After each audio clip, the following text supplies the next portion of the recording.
أعوذ بالله من الشيطان الرجيم بسم الله الرحمن الرحيم الحمد للہ رب العالمین والصلاة والسلام علی رسولہ الکریم اما بعد فاعوذ باللہ من الشیطان الرجیم بسم اللہ الرحمن الرحیم۔ محترم خواتین و حضرات، بھائیو اور بہنوں، سورۃ حجرات کے آخر میں ایک تقسیم سامنے آئی تھی کہ پیدائشی طور پر تو سب انسان برابر ہیں، نہ کوئی کالا، نہ کوئی گورا، نہ کوئی عربی، نہ کوئی اجمی ایک دوسرے سے برتر ہے، سب آدم کی اولاد ہیں، ایک ہی جوڑے سے بنے ہیں۔ لیکن اس کے بعد پھر ایک تقسیم ہے کہ کچھ ماننے والے ہیں، کچھ انکار کرنے والے ہیں، کچھ مسلمان ہیں، کچھ کافر ہیں۔ پھر مسلمانوں کے اندر ایک تقسیم ہے کہ کلمہ پڑھنے والے مسلمان تین قسم کے ہیں۔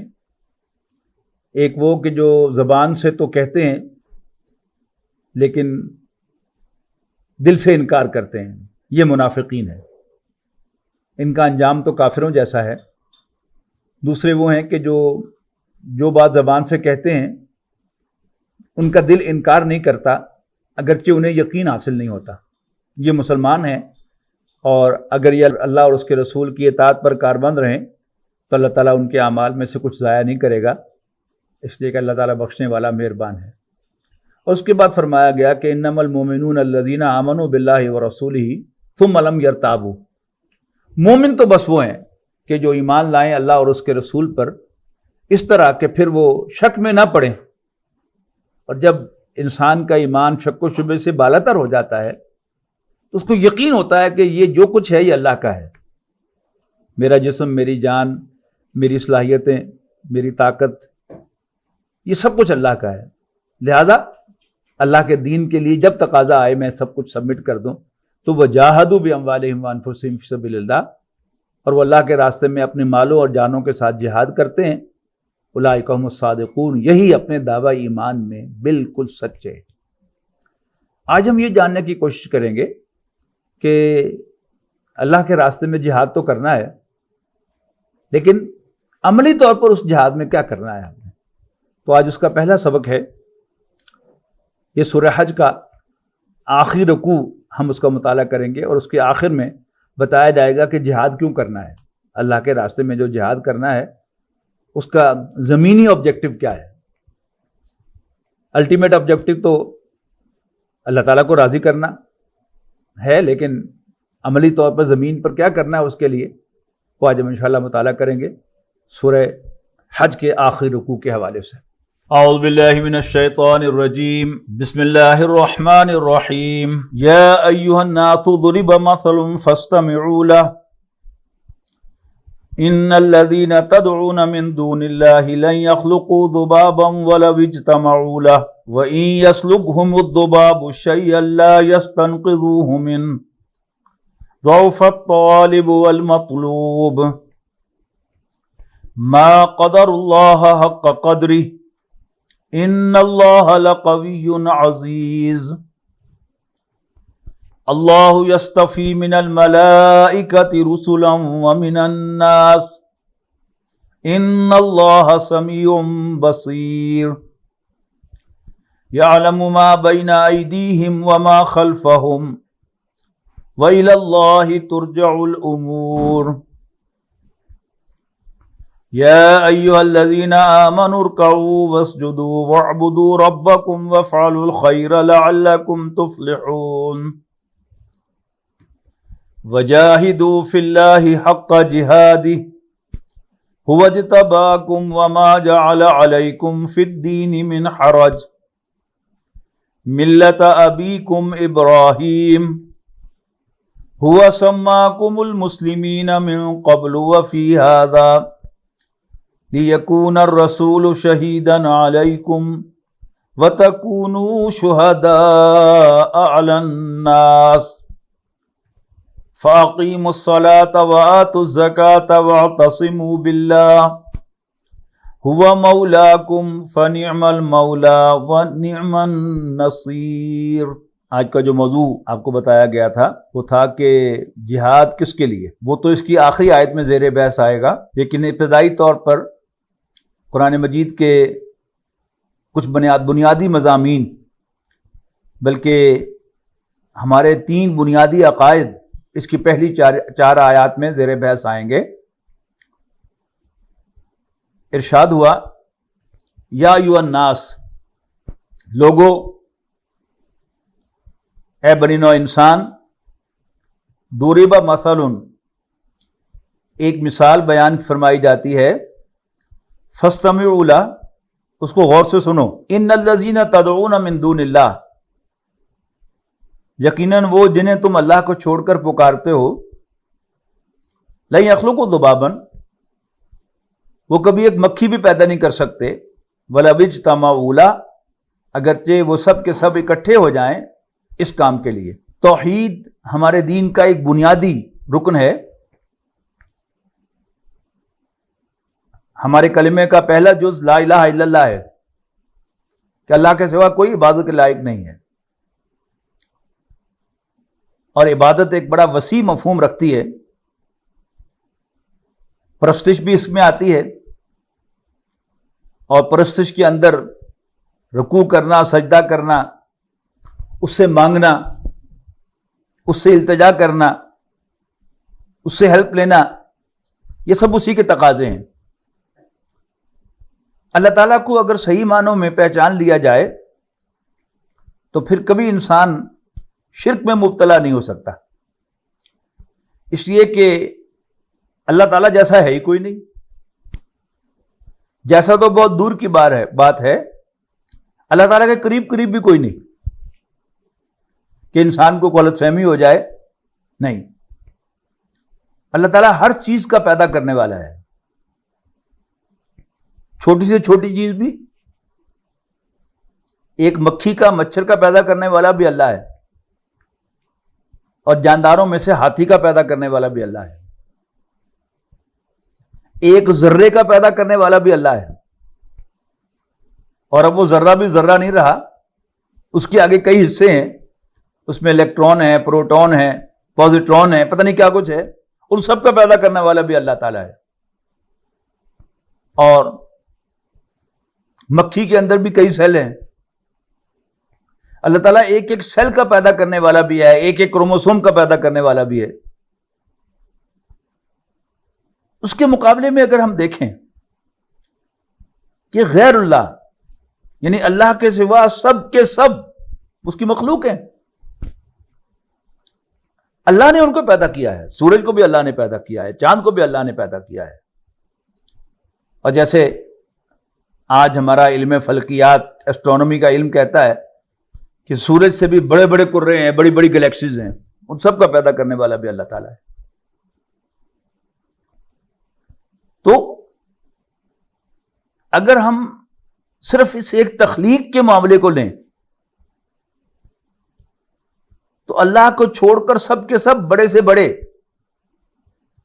ان کی کیپیبلٹی اور تخلیق کی صلاحیت کا عالم یہ ہے کہ وہ ایک مکھی کوئی پیدا نہیں کر سکتے. مکھی تو دور کی بات ہے. کبھی آپ نے مکھی کے پر کو غور سے دیکھا ہو؟ کیا خوبصورت نیٹ ورک ہے اس کے اندر، کہ آکسیجن اور خون اس کے ہر کونے تک پہنچ رہا ہے. ایک پتا کسی درخت کا روشنی میں یوں کر کے آپ دیکھیں تو انسان کی عقل دنگ رہ جاتی ہے.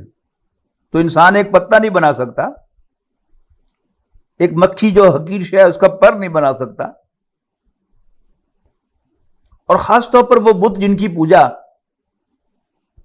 قریش کیا کرتے تھے، اب ان کے سامنے یہ مثال بیان کی جا رہی ہے کہ ان الذین تدعون من دون اللہ لن یخلقوا ذبابا ولو اجتمعوا لہ، بے شک وہ سب جنہیں تم پکارتے ہو اللہ کے سوا، وہ کبھی ایک مکھی بھی پیدا نہیں کر سکتے. ولو اجتمعوا لہ، اگرچہ وہ سب کے سب اکٹھے ہو جائیں اس پروجیکٹ پر کہ ہم مکھی بنانی ہے. اور بڑی دلچسپ بات اس کے بعد کہی گئی ہے، وَإِن يَسْلُبْهُمُ الذُّبَابُ شَيْئًا،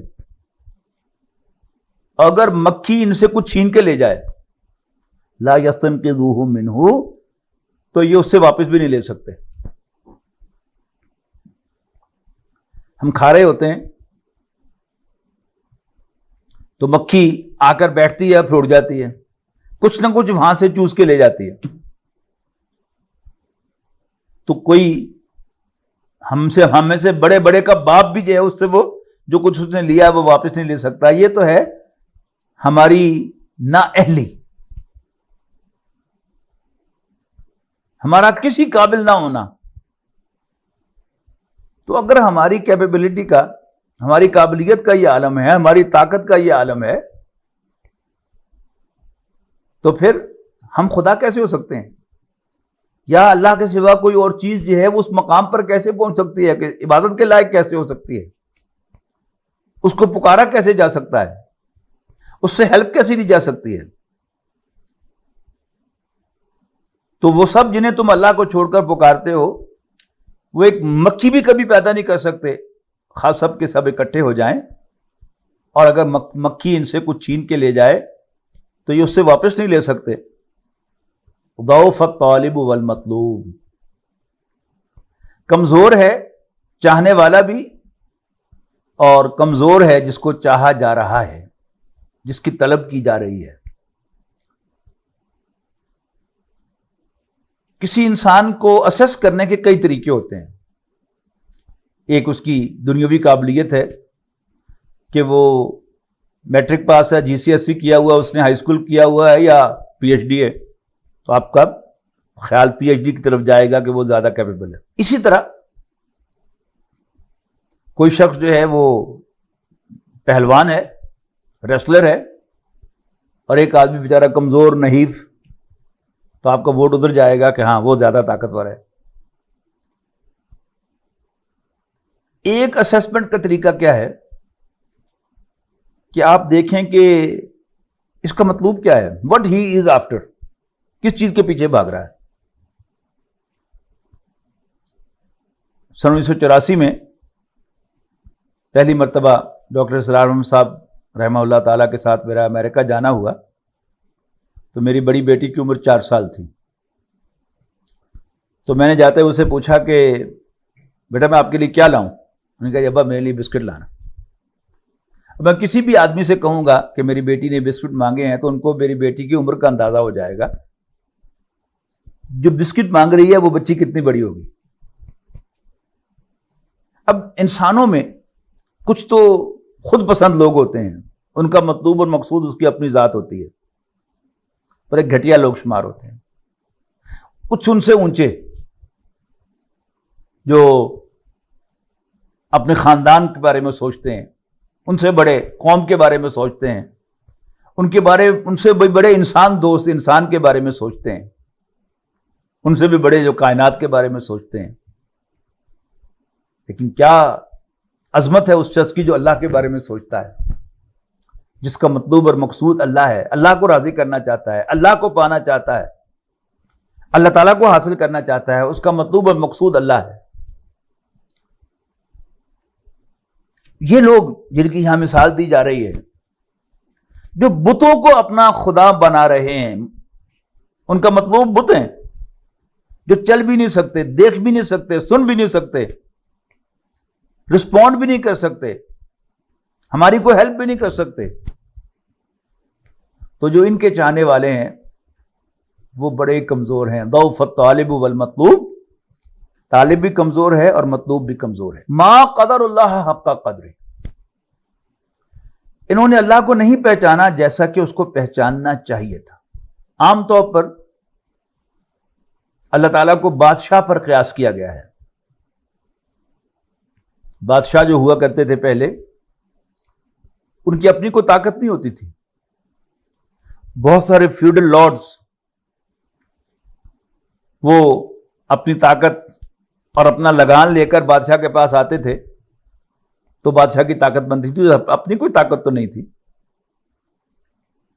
بادشاہ اکثر و بیشتر ناز و نوم میں پلے ہوئے ہوتے ہیں، ان کو تو شاید ویسے ہی کوئی دھکا دے تو گر جائیں زمین پر، لیکن بہرحال ایک دنیا پر، ایک علاقے پر وہ حکومت کر رہے ہوتے ہیں کسی اور کے بل پر. آج ہمارے حکمران، بڑے سے بڑا حکمران امریکہ کے صدر کے بارے میں کہا جاتا ہے کہ ہی از دا موسٹ پاورفل مین آن ارتھ، وہ زمین پر سب سے زیادہ طاقتور شخص ہے، لیکن اس کی اپنی طاقت کیا ہے؟ کچھ بھی نہیں۔ پینٹاگون کے سر پر وہ حکومت کرتا ہے، آرم فورسز ہے اس کے پاس، پہلا ملٹری فورسز ہیں، پولیس ہے، ہٹو بچو کرنے والے اہلکار ہیں جو اس کی عزت دکھا رہے ہیں، اس کی اپنی کوئی عزت تو نہیں ہے، جبکہ اللہ تعالیٰ خود قوی ہے۔ ان اللہ لقوی، بے شک اللہ تو خود قوی ہے، اس کی اپنی طاقت ہے، عزیز، وہ بالادست ہے۔ ایمان باللہ کا انٹروڈکشن ہو گیا، اب ایمان بالرسالت۔ را سین لام کا مادہ آتا ہے پہنچانے کے لیے، ارسال کوئی چیز ایک جگہ سے دوسری جگہ پہنچانا، اور رسول کیا ہے؟ بھیجا ہوا، اس کی جمع رسول ہے۔ اللہ یستفی من الملائکۃ رسلا، اللہ تعالیٰ پسند فرماتا ہے۔ سورہ آل عمران میں ہے نا، ان اللہ اصطفیٰ آدم و نوح و آل ابراہیم و آل عمران علی العالمین، بے شک اللہ تعالیٰ نے پسند فرمایا، چن لیا نوح، آل ابراہیم اور آل عمران کو تمام جہانوں پر، تمام جہانوں میں سے پسند فرما لیا۔ تو اللہ یستفی من الملائکۃ رسلا، اللہ تعالیٰ فرشتوں ومن الناس اور انسانوں میں سے پیغمبر چنتا ہے، جس کو چاہا اس نے رسول بنا دیا۔ اللہ تعالیٰ کے ہاں انعام یافتہ جو گروہ ہیں، عام نیک لوگ، شہداء، صدیقین اور انبیاء، ان میں سے جو پہلے 3 مراتب ہیں ان کا تعلق انسان کی محنت کے ساتھ ہے، لیکن نبی یہ اللہ تعالیٰ کی چوائس پر ہے۔ اللہ تعالیٰ نے جسے چاہا اپنا نبی منتخب کر لیا، اپنی رسالت کے لیے پسند فرما لیا۔ تو اللہ یستفی من الملائکۃ رسلا، اللہ تعالیٰ فرشتوں میں سے پیغمبر چنتا ہے، ومن الناس، اور لوگوں میں سے بھی۔ ان اللہ سمیع بصیر، یہ بڑی زبردست بات کہی ہے کہ بے شک اللہ تعالیٰ سننے والا، دیکھنے والا ہے۔ شرک کی ایک بہت بڑی بنیاد یہ غلط فہمی ہے کہ شاید اللہ تعالیٰ کے ساتھ بوتھ وے، دونوں طرف کی جو پیغام رسانی ہے، اس کے لیے کسی واسطے کی ضرورت ہے۔ اس زمین پر اللہ تعالیٰ نے انسانوں میں سے صرف ایک شخص کو چنا ہے کہ اللہ تعالیٰ نے اس سے براہ راست کلام کیا ہے اس زمین پر، وہ حضرت موسیٰ علیہ السلام ہے۔ انسان، اس کے پاس طاقت ہی نہیں ہے کہ اللہ کا کلام اللہ کی زبان سے سن سکے،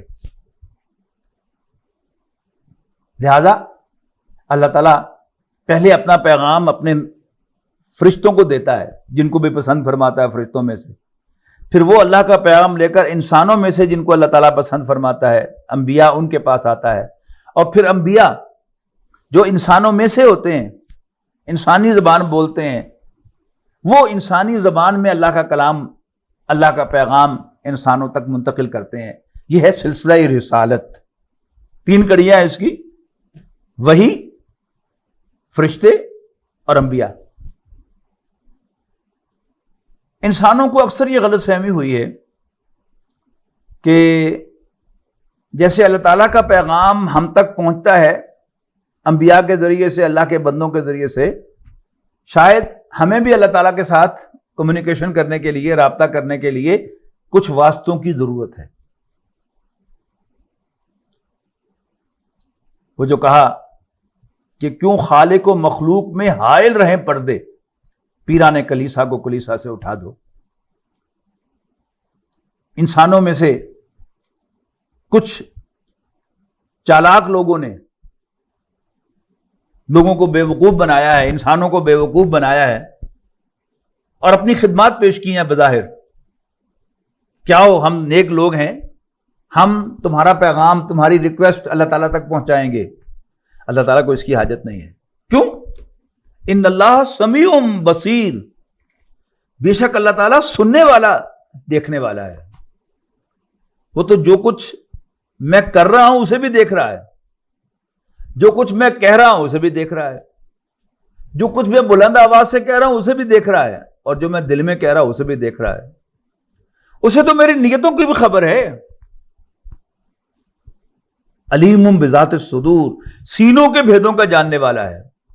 لہذا اللہ تعالیٰ کو ہماری حالت دیکھنے کے لیے، ہماری بات سننے کے لیے، ہماری درخواست سننے کے لیے کسی واسطے کی ضرورت نہیں ہے۔ وہ تو میرے دل میں جو خیال ہے اس کو بھی جانتا ہے، میرے دل میں جو آرزو پیدا ہو رہی ہے اس کو بھی جانتا ہے، میں زبان سے نہ کہوں تب بھی جانتا ہے۔ وہ جو سورۃ ابراہیم میں حضرت ابراہیم علیہ السلام کے بڑے خوبصورت الفاظ آئے ہیں، ربنا انک تعلم ما نخفی وما نعلن، ربا یقیناً تو جانتا ہے اس سب کو جو ہم نولن اونچی آواز سے کہتے ہیں اور جو کچھ ہم چھپا کر دل میں رکھتے ہیں۔ ربنا انک تعلم ما نخفی وما نعلن، جو ہم دل میں چھپا کر رکھتے ہیں تو اسے بھی جانتا ہے، اور جو ہم اعلانیہ کہتے ہیں اسے بھی جانتا ہے۔ تو اللہ تعالیٰ تو ہر چیز سے باخبر ہے، لہذا اسے کسی واسطے کی ضرورت نہیں ہے۔ تو جب انسان کے دل سے یہ بات جو ہے یہ محو ہو جائے گی کہ اللہ تعالیٰ کو کسی واسطے کی ضرورت ہے، تو پھر خامخواہ کسی کو بیچ میں واسطہ بنائے گا؟ اللہ تعالیٰ سے براہ راست انسان کمیونیکیٹ کرے گا، براہ راست گفتگو کرے گا، خود اس کو پکارے گا، ربنا انک تعلم ما نخفی وما نعلن وما یخفی علی اللہ من شیء فی الارض ولا فی السماء، اور اللہ تعالیٰ سے آسمان اور زمین کی کوئی شے پوشیدہ نہیں ہے، چھپی ہوئی نہیں ہے۔ یعلم ما بین ایدیہم وما خلفہم، یہ بات آیت الکرسی میں بڑے خوبصورت انداز سے آئی ہے، من ذا الذی یشفع عندہ الا باذنہ، کون ہے جو اللہ کے سامنے سفارش کرے مگر اس کی اجازت سے۔ یعلم ما بین ایدیہم وما خلفہم، اللہ تعالیٰ تو جو سفارش کرنے والوں کے سامنے ہے اسے بھی جانتا ہے، اور جو ان کی پیٹھ کے پیچھے ہے اسے بھی جانتا ہے۔ سفارشی دو طرح کے ہوتے ہیں نا، ایک سفارشی وہ ہوتا ہے کہ جو متعلقہ افسر ہے اس پر حاوی ہوتا ہے۔ مثلا کسی جج کی والدہ اپنے بیٹے کو فون کرتی ہے کہ بیٹا یہ جو آج تم کیس سننے والے ہو اس کی ماں نے ہماری بڑی خدمت کی ہوئی ہے، لہذا اس کے خلاف فیصلہ نہ دینا۔ ماں کو بیٹے سے بات کرنے کے لیے اجازت لینے کی ضرورت نہیں ہے۔ کسی جج کا لنگوٹیا دوست ہو جو براہ راست جا کے کہہ سکتا ہے اوئے ایک کام کر، نہیں۔ لیکن اگر کسی سفارش کرنے والے کو بات کرنے کے لیے بھی اجازت لینی پڑے تو پھر وہ اس طرح کی سفارش نہیں کر سکتا۔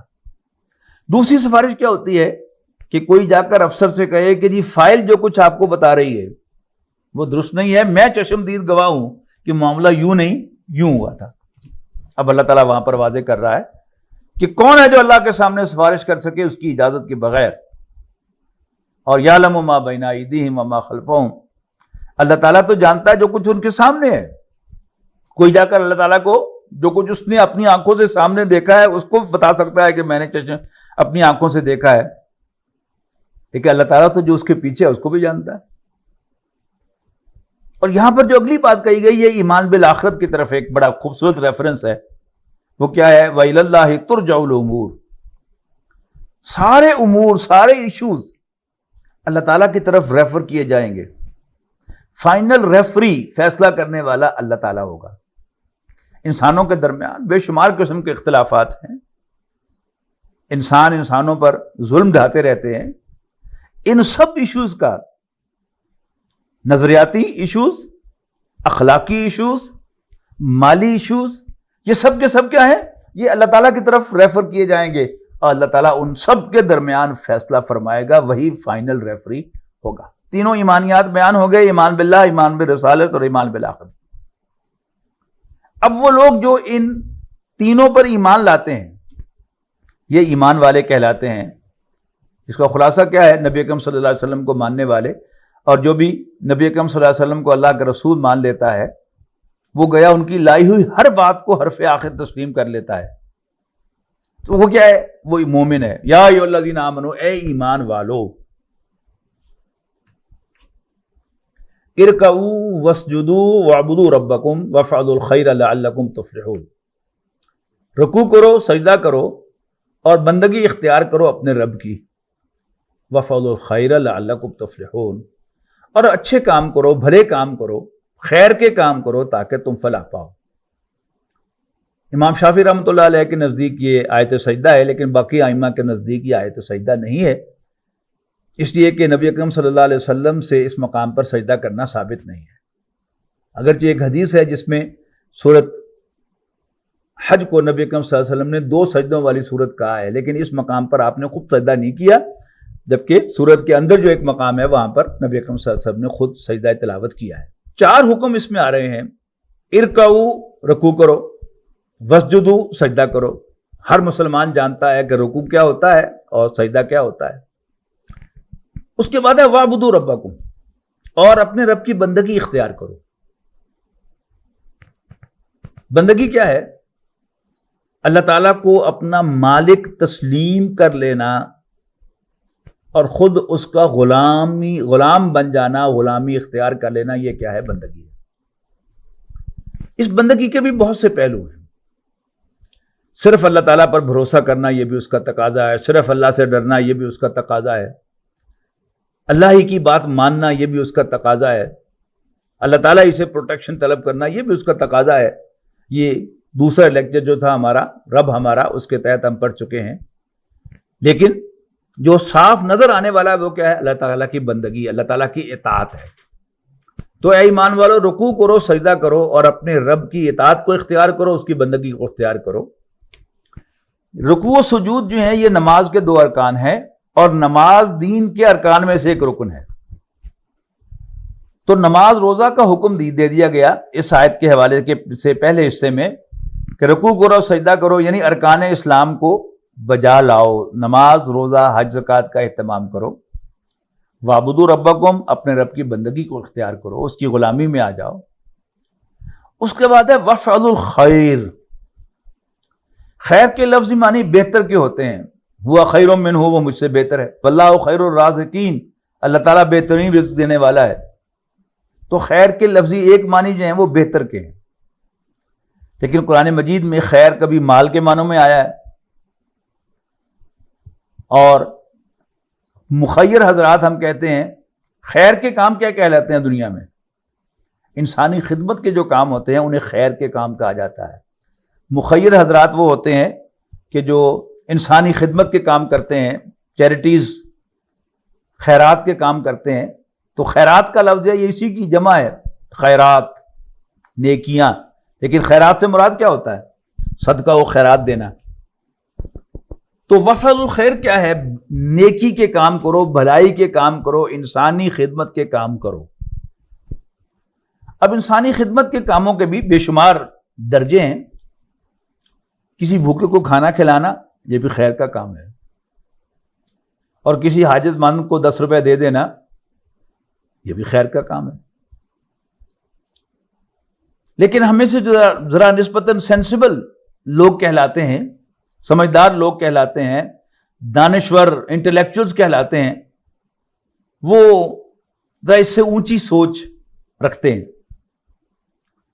کہ غریبوں کو پیسے دینے سے بیگری، گداگری پروموٹ ہوتی ہے،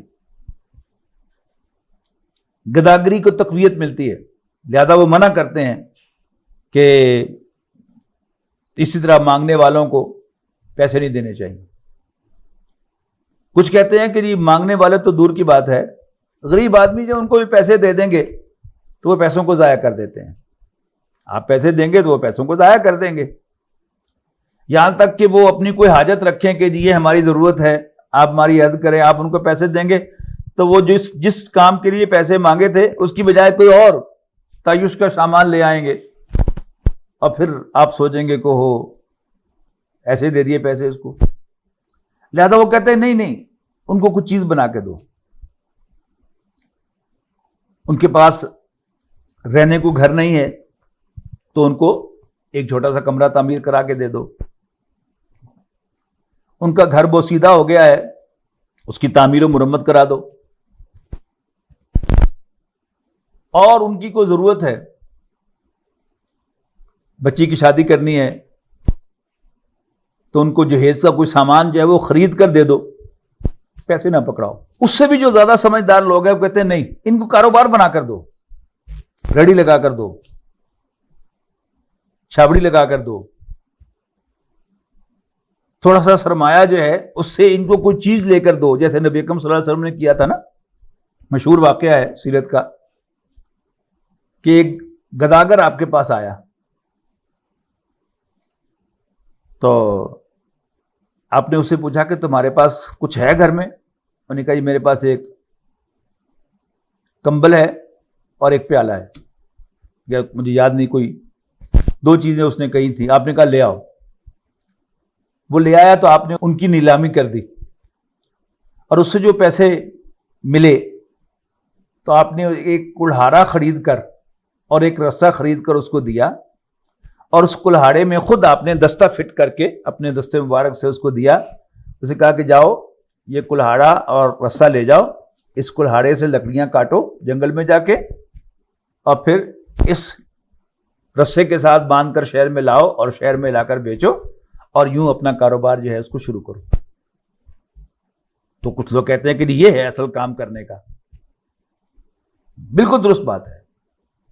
اگرچہ اس پر ہم گفتگو کر چکے ہیں سورہ مومنون اور سورہ معارج کی آیات کے حوالے سے کہ فی اموالہم حق معلوم للسائل والمحروم، ان کے مالوں میں ایک متعین حق ہوتا ہے مانگنے والوں کا بھی اور ہیو ناٹس کا بھی، جو تنگ دست ہوتے ہیں ان کا بھی. تو جو مانگنے والے ہیں ان کا بھی حق ہے، اس لیے کہ قیامت کے دن میں آپ ہم سب اللہ تعالیٰ سے مغفرت کا سوال کریں گے جبکہ ہم نے گناہ کیے ہوئے ہوں گے. تو عدل و انصاف کا تقاضا تو کیا ہے کہ اگر میں گناہ گار ہوں تو مجھے سزا ملنی چاہیے. تو اگر اللہ تعالیٰ نے کہہ دیا کہ جاؤ دفع ہو جاؤ، تم مجرم ہو اور تم حقدار نہیں ہو کہ تمہیں بخشا جائے، تو میرا کیا بنے گا؟ تو مانگنے والے کو بھی دینا چاہیے. لیکن اس وقت میرا موضوع کیا ہے کہ ایک اونچی سوچ. اس سے بھی زیادہ جو سمجھدار لوگ ہیں وہ کہتے ہیں کہ نہیں، ان کے بچوں کی تعلیم کا بندوبست کرنا چاہیے کہ وہ خود ہی خود کفیل ہو جائیں. اور میں ایسے لوگوں کو جانتا ہوں جنہوں نے غریب گھرانوں کے بچوں کو MBBS کرایا ہے، ڈاکٹر بنوایا ہے. لیکن یاد رکھیے گا، آپ نے غریب کے بچے کو جیب کترا بننے سے بچایا کہ اگر وہ غریب ہوگا تو گلیوں میں لوگوں کی جیبیں کاٹے گا. لیکن اگر آپ نے اس کو انسان نہیں بنایا، اس سے آپ نے اس کا اخلاق درست نہیں کیا، تو وہ رہے گا جیب کترا کا جیب کترا ہی. اس فرق کے ساتھ کہ اگر پہلے اس نے گلیوں میں جیبیں کاٹنی تھی تو اب وہ اپنے کلینک پر بیٹھ کر جیبیں کاٹے گا. وہ اپنے لا آفس میں بیٹھ کے، کچہری میں بیٹھ کے جیبیں کاٹے گا، غلط مشورے دے گا لوگوں کو. وہ انجینئر ہوگا تو اس میں اپنی کمیشن کو سوچے گا کہ اگر یہ ذرا ایکسپینسو مہنگی بلڈنگ بنے گی تو اس میں میرا کمیشن زیادہ ہوگا، وغیرہ وغیرہ. تو نبی اکرم صلی اللہ علیہ وسلم نے ارشاد فرمایا کہ میری اور تمہاری مثال ایسے ہے کہ جیسے آگ کا ایک بہت بڑا الاؤ ہے اور تم سب اس میں گر پڑنا چاہتے ہو، اور میں تمہارے کپڑے پکڑ پکڑ کر کھینچ رہا ہوں کہ اس آگ میں جا کر نہ گرو. تو آپ نے ایک انسان کی جسمانی تکلیف کو دور کیا، اس کا علاج معالجہ کرا دیا، لیکن آپ نے اس کی عاقبت کا نہیں سوچا. آپ نے اس کو جہنم میں گرنے سے نہیں بچایا، تو آپ نے کوئی بھلائی نہیں کی اس کے ساتھ. آپ نے اس کے پیٹ کی آگ بجھا دی، لیکن آپ نے اس کے پورے جسم کو جہنم میں گرنے دیا، تو کیا خیر کیا آپ نے اس کے ساتھ؟ اب مسلمانوں پر جو ذمہ داری ڈالی جا رہی ہے وہ کیا ہے؟ وہ افعلوا الخیر کے ہوئے، اور خیر کے کام کرو. تو کسی بھوکے کو کھانا کھلانا بھی خیر ہے، کسی کو 10 روپے دے دینا بھی خیر ہے، اور کسی کے گھر کی مرمت کرا دینا بھی خیر ہے، اور کسی کو کاروبار بار بنا کر دینا بھی خیر ہے، کسی کو تعلیم دلانا بھی خیر ہے. لیکن سب سے بڑا خیر کیا ہے کہ اس کو انسان بنایا جائے، اس کے اخلاق کو درست کیا جائے، اور اس کو جہنم کی آگ میں گرنے سے بچایا جائے۔ اب آخری آیت میں جو وہ اصل جہاد ہے وہ کیا ہے، اس کا مقصد بتایا جا رہا ہے کہ وہ اس کا مقصد کیا ہے، وَجَاهِدُوا فِي اللَّهِ حَقَّ جِهَادِهِ، اور اللہ کے راستے میں جہاد کرو جیسا کہ اس کے جہاد کا حق ہے۔ جہاد جہد سے بنا ہے، باب مفعلہ ہے۔ جہد کے معنی کوشش، اور جہاد کے معنی کش مکش، ایک دوسرے کے مقابلے میں کوشش کرنا۔ وہ آپ کو گرانے کی کوشش کرے، آپ اسے گرانے کی کوشش کریں، آپ اس پر حاوی ہونے کی کوشش کریں، وہ آپ پر حاوی ہونے کی کوشش کریں، آپ اس کے مشن کو ناکام بنائیں، وہ آپ کے مشن کو ناکام بنانے کے درپے ہو۔ یہ ہے بنیادی طور پر جہاد۔ وَجَاهِدُوا فِي اللَّهِ حَقَّ جِهَادِهِ، اور اللہ کے راستے میں جہاد کرو جیسا کہ اس کے جہاد کا حق ہے۔ ہر کام کا ایک حق ہوتا ہے۔ پرائمری پاس کرنے کے لیے جتنی محنت کی ضرورت ہے، میٹرک کا امتحان پاس کرنے کے لیے اس سے کہیں زیادہ محنت کی ضرورت ہے۔ ایف ایس سی کا امتحان پاس کرنے کے لیے اچھے نمبروں میں کہ doctor M B B S میں داخلہ مل جائے، انجینئرنگ میں داخلہ مل جائے، اور زیادہ محنت کی ضرورت ہے۔ آپ اکاؤنٹنگ میں ایکسل کر کے چارٹرڈ اکاؤنٹنٹ بننا چاہتے ہیں تو آپ کو اور زیادہ محنت کی ضرورت ہے۔ پی ایچ ڈی کرنا چاہتے ہیں، اور زیادہ محنت کی ضرورت ہے۔ تو اللہ کے راستے میں جہاد کرو جیسا کہ اس کے جہاد کا حق ہے۔ اس طرح کہا نا، وجاہ ما قدر اللہ حق قدری، آیت نمبر 74 میں، ما قدر اللہ حق قدری، انہوں نے اللہ کو نہیں پہچانا جیسا کہ اس کو پہچاننے کا حق تھا۔ یہاں کہا رہا ہے وجاہدوا فی اللہ حق جہادہ، اللہ کے راستے میں جہاد کرو جیسا کہ اس کی جہاد کا حق ہے۔ هو اجتباکم، اللہ تعالیٰ نے تمہیں چن لیا ہے۔ یہ دو الفاظ ہیں، استفاء اور اجتباء۔ یہ دونوں جو ہیں وہ اس رکوع میں استعمال ہوئے ہیں۔ نبی اکرم صلی اللہ علیہ وسلم کے لیے ہم دونوں استعمال کرتے ہیں، محمد مصطفیٰ صلی اللہ علیہ وسلم اور احمد مجتبی صلی اللہ علیہ وسلم۔ یہاں فرمایا گیا آیت نمبر 75 میں، اللہ یستفی من الملائکۃ رسلا، اللہ تعالیٰ پسند فرماتا ہے فرشتوں میں سے رسول اور انسانوں میں سے، اور یہاں فرمایا گیا هو اجتباکم، اللہ تعالیٰ نے تمہیں چن لیا ہے۔ یہ چننا کیا ہے؟ انبیاء کرام کس کام کے لیے چنے جاتے تھے اور ہم کس کام کے لیے چنا گیا ہے؟ خیر کو پھیلانا، نیکی کو عام کرنا، بھلائی کی دعوت دینا، نیکی کی تلقین کرنا، برائی سے روکنا، یہ ہر شخص کی اخلاقی ذمہ داری ہے۔ لیکن انبیاء کرام کون تھے جن کو اللہ تعالیٰ اس کام کے لیے خاص کر دیتا تھا؟ وہ اللہ کی دعوت، اللہ کی طرف بلانا، وہ ان کی زندگی کا مشن ہوتا تھا۔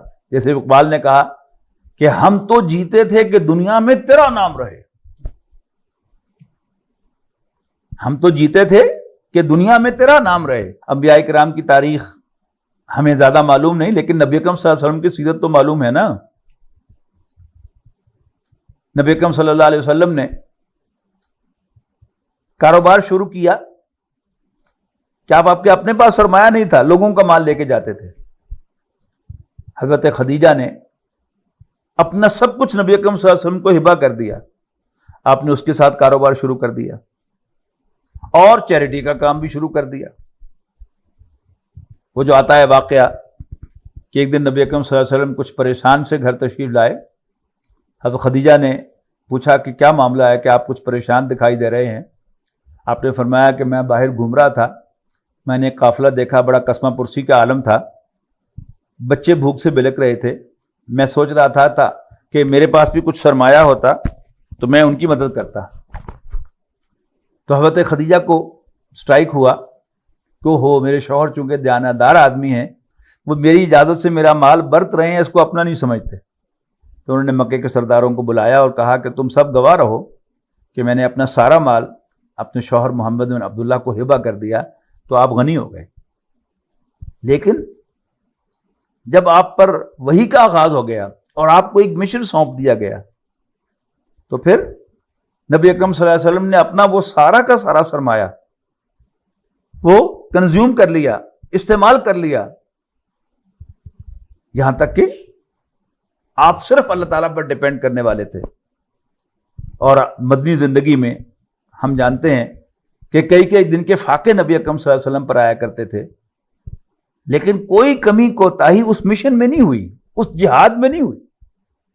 تو وجاہدوا فی اللہ حق جہادی، اللہ کے راستے میں جہاد کرو جیسا کہ اس کے جہاد کا حق ہے۔ ہوا اجتباکم، اس نے تمہیں چن لیا ہے۔ پہلے یہ کام انبیاء کرام کیا کرتے تھے، ایک وقت میں کئی کئی نبی ہوا کرتے تھے، اور 1,24,000 پیغمبر آئے ہیں، اسی کام کے لیے آئے۔ لیکن نبی اکرم صلی اللہ علیہ وسلم، ہمارا ایمان ہے کہ وہ آخری نبی تھے، آخری رسول تھے۔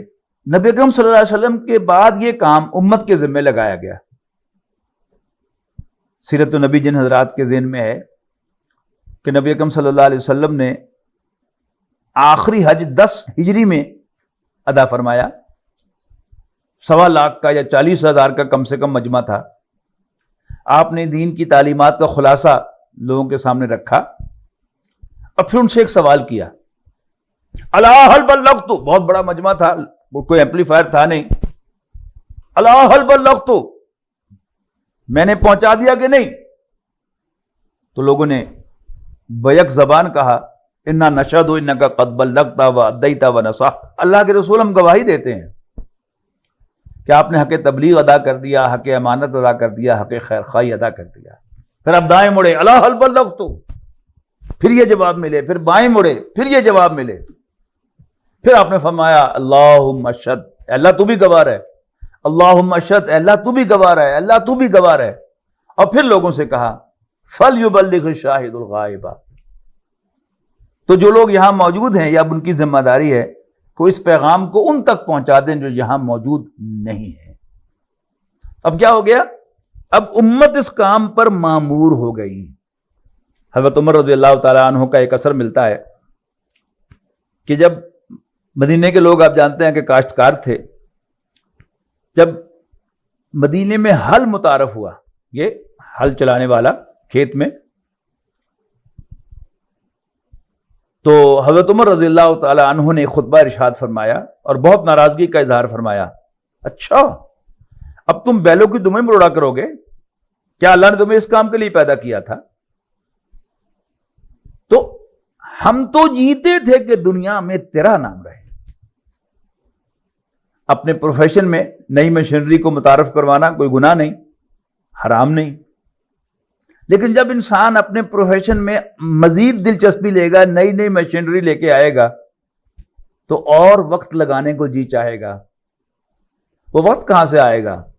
جتنی زندگی اللہ نے اسے دی ہے وہ تو اتنی رہے گی، دن کے 24 گھنٹے ہی رہیں گے، تو وہ کہاں سے نکالے گا؟ وہ اپنے اس مشن کی وقت میں سے وہ نکالے گا اور اپنے پروفیشن میں دلچسپی لے گا۔ تو وجاہدوا فی اللہ حق جہادی هو اجتباکم، اللہ کے راستے میں جہاد کرو جیسا کہ اس کے جہاد کا حق ہے۔ اس نے تمہیں چن لیا ہے،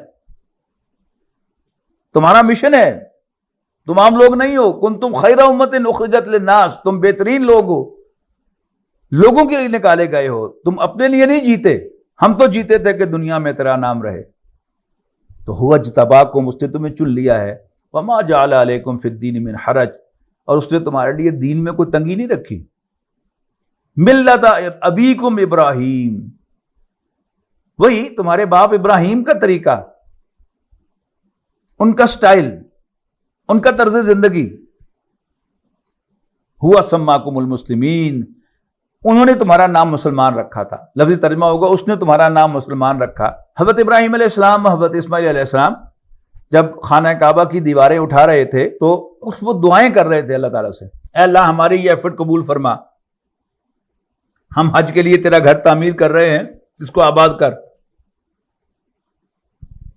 اور ہماری توبہ قبول فرما۔ یا اللہ ہم دونوں کو اپنا فرمان بردار، اپنا مسلمان بنائے رکھ، اور ہماری اولاد میں سے بھی ایک مسلمان امت کھڑی کر۔ تو حضرت ابراہیم علیہ السلام نے ہمارا نام، حضرت اسماعیل علیہ السلام نے ہمارا نام مسلمان رکھا تھا۔ بعض مفسرین کا خیال ہے کہ اس سے مراد اللہ تعالیٰ ہے کہ اللہ نے تمہارا نام مسلمان رہا، باتیں دونوں درست ہیں۔ لیکن کیوں؟ پہلے بھی جو جہاد کرنا ہے اور اب بھی جو جہاد کرنا ہے، اس کا مقصد کیا ہے؟ من قبل و فی ہذا لیکون الرسول شہیدا علیکم، تاکہ پیغمبر صلی اللہ علیہ وسلم تمہارے خلاف گواہ بن جائیں۔ جیسے انگریزی میں محاورے ہیں نا، پٹ آن پہننا اور پٹ آف اتارنا، ایسے ہی عربی زبان میں شہادت کے بعد اگر لام ہو تو وہ کسی کے حق میں گواہی شمار ہوتی ہے، اور اگر شہادت کے بعد الا ہو تو وہ اس کے خلاف گواہی شمار ہوتی ہے، استغاثے کی گواہی۔ سمجھ لیں پہلے کہ اس سے مراد کیا ہے۔ سورہ مائدہ کی آخر میں ایک نقشہ کھینچا گیا ہے قرآن مجید کا، قیامت کا، کہ جب اللہ تعالیٰ حضرت عیسیٰ علیہ السلام سے پوچھے گا، یا عیسیٰ ابن مریم، اے مریم کے بیٹے عیسیٰ، انت قلت للناس اتخذونی و امی الہین من دون اللہ، کیا تم نے کہا تھا لوگوں سے کہ تم اللہ کو چھوڑ کر مجھے اور میری ماں کو معبود بنا لو؟ وہ کہیں گے اللہ تو جانتا ہے کہ میں نے ایسا ہرگز نہیں کہا، میں نے تو انہیں صرف وہی بات کہی جس کا تو نے ہمیں حکم دی، مجھے حکم دیا تھا، اور جب تک میں ان میں موجود تھا میں ان سے یہ کام کرواتا بھی رہا، اور جب تو نے مجھے اٹھا لیا تو ہی ان کا نگہبان تھا۔ تو یہ جو گواہی ہے یہ بڑی اہم گواہی ہے۔ نبی اکرم صلی اللہ علیہ وسلم نے حضرت عبداللہ ابن مسعود رضی اللہ تعالیٰ عنہ سے ایک مرتبہ فرمائش کی کہ عبداللہ مجھے قرآن سناؤ۔ عبداللہ بن مسعود نے عرض کی کہ اللہ کے رسول، قرآن تو آپ پر نازل ہوا ہے، تو کیا میں آپ کو قرآن سناؤں؟ آپ نے فرمایا کہ ہاں، مجھے قرآن مجید سن کر بھی لطف آتا ہے۔ تو عبداللہ فرماتے ہیں کہ میں مؤدب ہو کر بیٹھ گیا، سر جھکا کر، آنکھیں نیچی کر کے، اور میں نے سورۃ نساء کی تلاوت شروع کر دی، یہاں تک کہ جب میں اس آیت پر پہنچا کہ فَكَيْفَ إِذَا جِئْنَا مِن كُلِّ أُمَّةٍ بِشَهِيدٍ وَجِئْنَا بِكَ عَلَىٰ هَٰؤُلَاءِ شَهِيدًا، وہ کیسا منظر ہوگا اے نبی صلی اللہ علیہ وسلم جب ہم ہر امت میں سے گواہ لائیں گے اور تمہیں ہم ان کے خلاف یعنی مکے والوں کے خلاف گواہ بنا کر کھڑا کریں گے۔ تو نبی صلی اللہ علیہ وسلم میں حسبک حسبک، بس بس بس، کہتے میں نے آنکھ اٹھا کر دیکھا، نظر اٹھائی تو کیا دیکھتا ہوں کہ نبی اکرم صلی اللہ علیہ وسلم کے چہرے مبارک پر آنسو ہیں، آپ کی داڑھی مبارک تر ہو چکی ہے آنسو سے۔ کیوں؟ کہ ذمہ داری ہے، گواہی تو دینی پڑے گی۔ کس کے خلاف؟ مکے والوں کے خلاف، قریش کے خلاف، اپنے خاندان والوں کے خلاف، اپنے قبیلے والوں کے خلاف، اپنے رشتہ داروں کے خلاف۔ یہ گواہی کیا ہے؟ سورۃ النساء میں کچھ پیغمبروں کا نام بنام ذکر کیا اور پھر کنکلوڈ کیا ساری بات کو کہ رسولا مبشرین و منذرین، یہ پیغمبر تھے جنہیں ہم نے بھیجا تھا خوشخبری دیتے ہوئے اور خبردار کرتے ہوئے، لی اللہ یکون للناس علی اللہ حجۃ بعد الرسل، تاکہ پیغمبروں کی تشریف آوری کے بعد، ان کے آنے کے بعد لوگوں کے پاس اللہ کے سامنے پیش کرنے کے لیے کوئی دلیل، کوئی بہانہ، کوئی حجت باقی نہ رہے۔ وکان اللہ عزیزا حکیما، اور اللہ تعالیٰ زبردست حکمت والا ہے، یعنی وہ سب کچھ جانتا ہے اور طاقتور ہے، وہ جس کو چاہے سزا دے، جس کو چاہے معاف کرے، لیکن وہ ظالم نہیں ہے۔ وہ ثابت کرنا چاہتا کرے گا پہلے کہ یہ مجرم ہے، اور کسی نے اگر اللہ کو نہیں مانا تو اندھیرے میں نہیں ایسا ہوا، کھلی آنکھوں کے ساتھ اس کو سمجھایا گیا، اس کو پیغام پہنچایا گیا، تب اس نے نہیں مانا، تب وہ مجرم قرار پائے گا۔ اب ذرا قیامت کا نقشہ ہم ذہن میں لائیں کہ ہم تک تو اللہ کا دین پہنچ گیا، یعنی میرا تعلق انڈین سب کانٹیننٹ سے ہے، بر صغیر پاک و ہند سے ہے، پاکستانی ہوں۔ یہاں صوفیاء کرام نے اسلام لا کر متعارف کروایا، اور میرے باپ دادا، میرے بزرگ بڑے جو تھے وہ ان کے ہاتھ پر ایمان لے آئے، پھر ان سے اگلی نسل، پھر ان سے اگلی نسل، ہوتے ہوتے یہ دین مجھ تک پہنچ گیا۔ اب قیام اگر میں اپنی ذمہ داری ادا کر رہا ہوں اور میں نوع انسانی تک یہ دین پہنچان رہا ہوں تو میں سرخرو ہوں، ورنہ نوع انسانی میرا گریبان پکڑ سکتی ہے اللہ کی عدالت میں کہ اللہ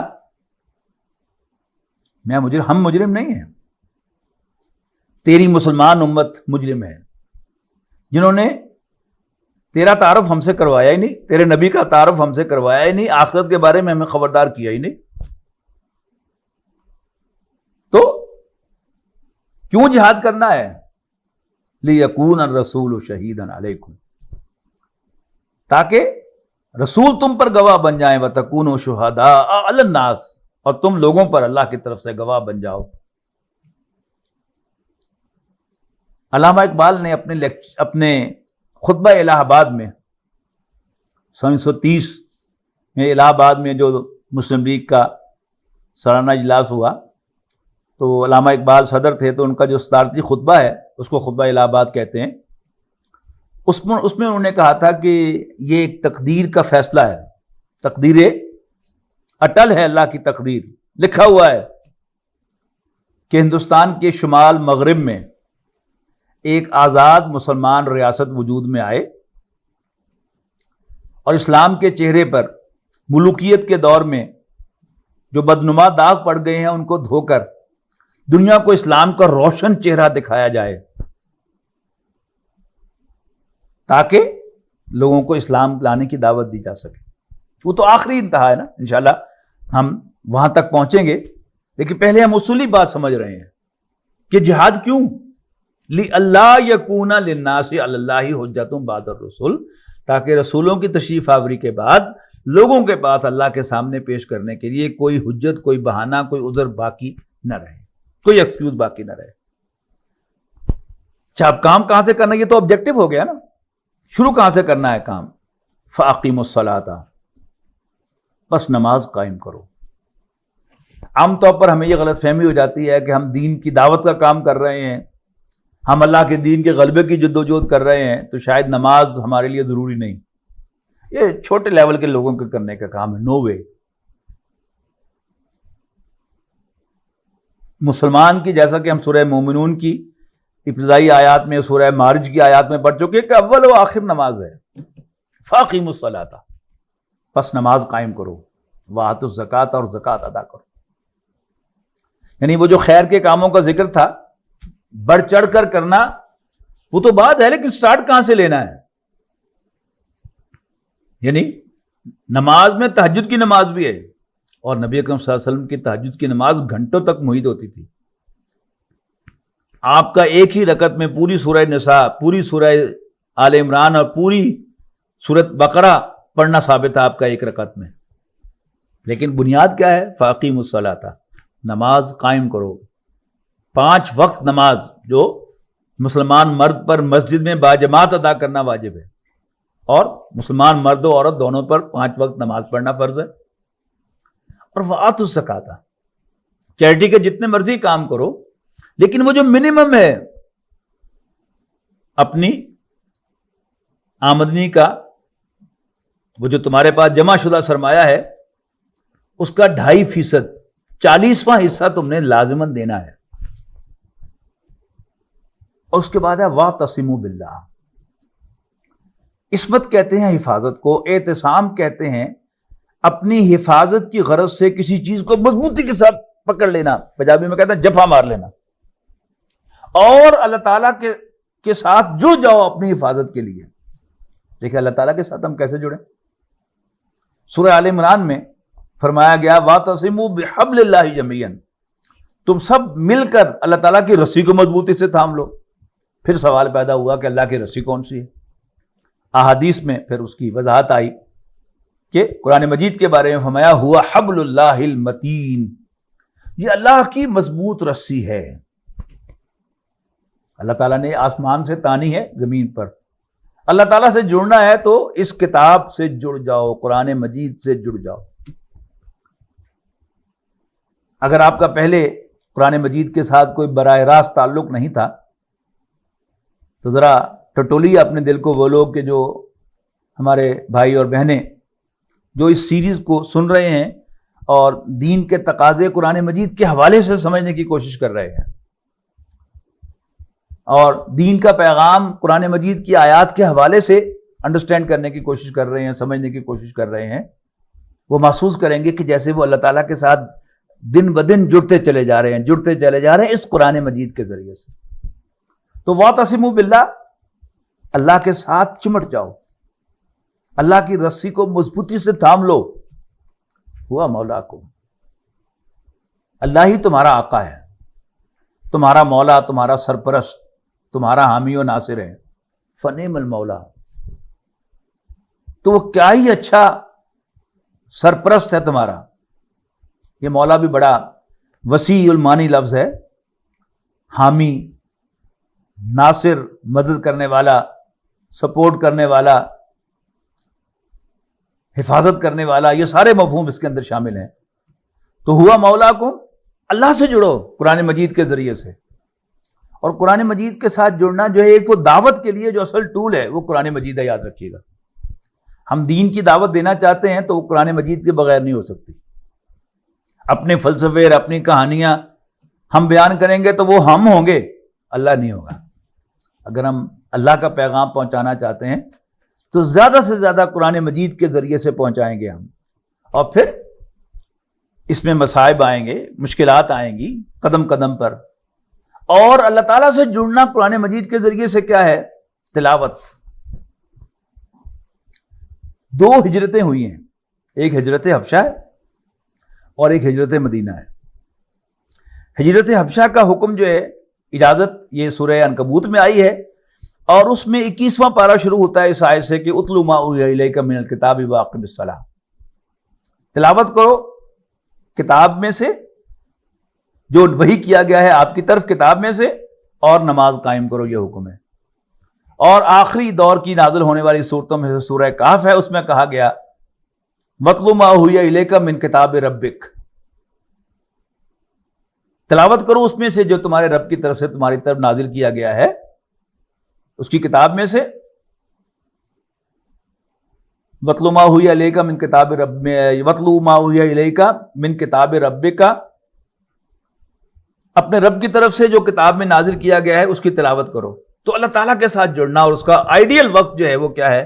وہ تہجد کے وقت اٹھ کر ہاتھ باندھ کر اللہ تعالیٰ کے سامنے اس کی آیات کا تلاوت کرنا۔ یہ تجربہ آپ کر کے دیکھ لیں، آپ پریشان ہو، بڑی سے بڑی پریشانی ہو، آپ وضو کر کے نماز کا وقت ہو تو بس ہاتھ باندھ کر کھڑے ہو جائیں اللہ کے سامنے، سورہ فاتحہ کے بعد جتنی بھی آیات یاد ہیں آپ پڑھتے چلے جائیں، پڑھتے چلے جائیں، پڑھتے چلے جائیں۔ آپ محسوس کریں گے کہ جیسے اللہ تعالیٰ نے آپ کا ہاتھ تھام لیا ہے۔ تو ہوا مولاکم، قرآن مجید کے ذریعے سے اللہ تعالیٰ کے ساتھ جڑ جاؤ، وہ تمہارا آقا ہے، پشت پناہ ہے، حامی ناصر ہے۔ فنعم المولا، کیا ہی اچھا مولا ہے، ونعم النصیر، اور کیا ہی اچھا مددگار ہے۔ بارک اللہ لی ولکم فی القرآن العظیم ونفعنی وإیاکم بالآیات والذکر الحکیم۔ اب یہ جہاد جو ہے یہ دو سطحوں پر ہے۔ پہلا کیا ہے کہ اللہ کی طرف بلانا، اللہ کی طرف دعوت دینا۔ تو یہ اس کے بارے میں ہم انشاءاللہ اگلی نشست میں سورہ حامیم سجدہ یعنی سورۃ فصلت کی 30 تا 35 آیات سے کے حوالے سے پڑھیں گے۔ ان الذین قالوا ربنا اللہ ثم استقاموا، اور پھر اس کے بعد انشاءاللہ ہم سورہ صف کے حوالے سے اس کی آخری منزل پڑھیں گے کہ اللہ کے دین کو قائم کر کے، اللہ تعالیٰ کا عدل دنیا پر قائم کر کے لوگوں کو دعوت دینا ہے، دیکھو یہ اللہ کا دین، اس کی طرف بلایا جائے۔ تو انشاءاللہ ایک ہفتے کے بعد پھر ملاقات ہوگی۔ السلام علیکم ورحمۃ اللہ وبرکاتہ۔